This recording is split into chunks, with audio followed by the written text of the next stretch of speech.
उत्तर प्रदेश में बीजेपी दोबारा से सत्ता में लौटी और मुख्यमंत्री का ताज योगी आदित्यनाथ के सिर सजा है।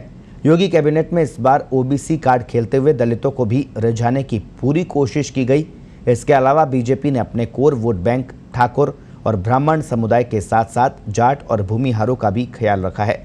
तो कैसे योगी आदित्यनाथ ने अपनी नई टीम में सोशल इंजीनियरिंग की है और किन लोगों को इस बार बाहर का रास्ता दिखाया है, देखिए उत्तर प्रदेश से हमारे वरिष्ठ सहयोगी महेंद्र प्रताप सिंह की ये खास रिपोर्ट। मैं आदित्यनाथ योगी ईश्वर की शपथ लेता हूं कि मैं विधि द्वारा स्थापित भारत के संविधान के प्रति उत्तर प्रदेश विधानसभा चुनाव में भारतीय जनता पार्टी की प्रचंड जीत और लगातार दूसरी बार सरकार बनाने में अहम भूमिका अदा करने वाले योगी आदित्यनाथ ने यूपी के 22वें मुख्यमंत्री के रूप में शपथ ली। उनके साथ ही डिप्टी सीएम केशव प्रसाद मौर्य और ब्रजेश पाठक ने भी उप मुख्यमंत्री पद की शपथ ली। केशव प्रसाद मौर्य पिछली सरकार में भी डिप्टी सीएम रहे हैं, जबकि ब्रजेश पाठक कानून मंत्री थे। इसके साथ ही 16 कैबिनेट मंत्री, 14 स्वतंत्र प्रभार और 20 राज्य मंत्रियों ने शपथ ग्रहण की। इकाना स्टेडियम में योगी आदित्यनाथ को राज्यपाल आनंदीबेन पटेल ने पद और गोपनीयता की शपथ दिलाई।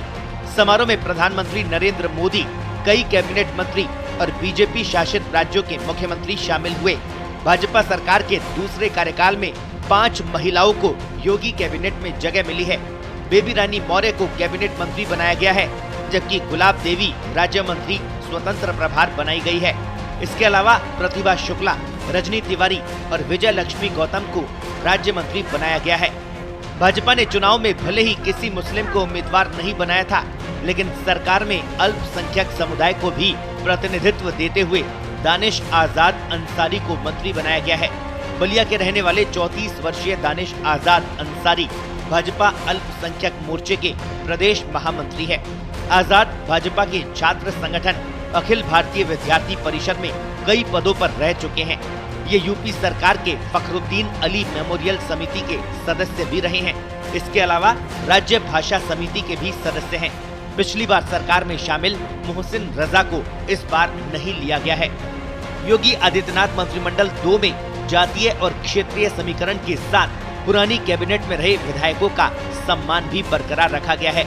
मुख्यमंत्री ने जिन 2 उप मुख्यमंत्रियों और 50 मंत्रियों के साथ शपथ ली, उनमें से 22 मंत्री उनकी पहली सरकार के कार्यकाल में थे।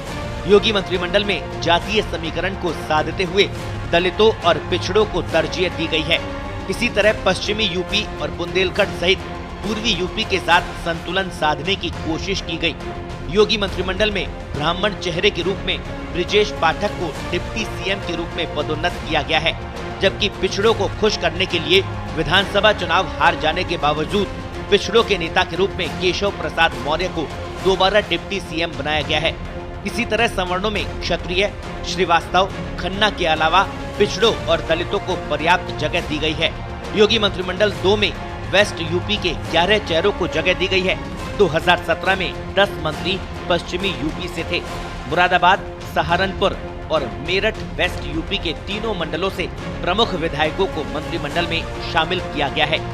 योगी आदित्यनाथ मंत्रिमंडल में डिप्टी सीएम दिनेश शर्मा सहित 22 मंत्रियों को इस बार शामिल नहीं किया गया है। इनमें 1 दर्जन से ज्यादा ऐसे मंत्री हैं जो अपनी सीट जीतकर दोबारा आए हैं, लेकिन इनकी कार्यशैली और क्षेत्र में लोगों के प्रति व्यवहार ठीक नहीं था, इसलिए इन्हें मौका नहीं दिया गया।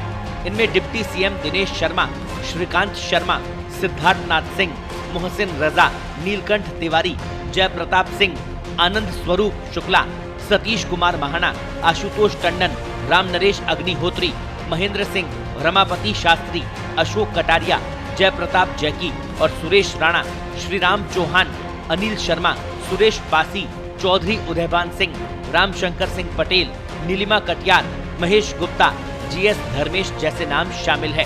3 दशकों बाद ये पहली बार हुआ है जब प्रदेश में एक पार्टी की सरकार रिपीट हो रही है।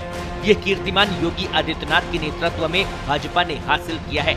इसके 37 साल पहले 1985 में नारायण दत्त तिवारी के नेतृत्व में संपन्न हुए विधानसभा चुनाव में कांग्रेस ने दोबारा पूर्ण बहुमत की सरकार बनाई और तिवारी ने लगातार दूसरी बार मुख्यमंत्री पद की शपथ ली थी। योगी आदित्यनाथ के खाते में 37 वर्ष बाद ये रिकॉर्ड दर्ज हुआ है। पत्रिका टीवी के लिए लखनऊ से महेंद्र प्रताप सिंह की रिपोर्ट।